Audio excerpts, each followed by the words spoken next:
ஆண்டவருடைய பீடத்தை நாம் சுற்றி இருக்கின்றோம். இவரே நம்முடைய கடவுள் என்று சொல்லுவோம், இவரே நம் ஆண்டவர் என்று மறைசாற்றுவோம் என்று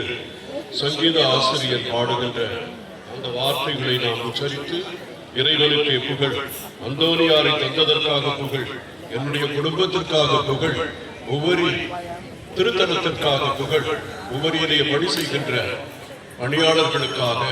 அருள் சகோதரிகளுக்காக, அன்பு நண்பர்களுக்காக, நல்ல உள்ளங்களுக்காக புகழ்பாடி நன்றி செலுத்தி இந்த திருப்பணியை ஒப்புக் கொடுக்க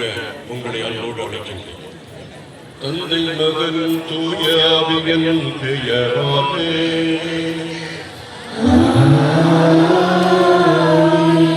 நம் ஆண்டவராகிய இயேசு கிறிஸ்துவின் அருளும் கடவுளின் அன்பும் தூய ஆவியாரின் நட்புறவும்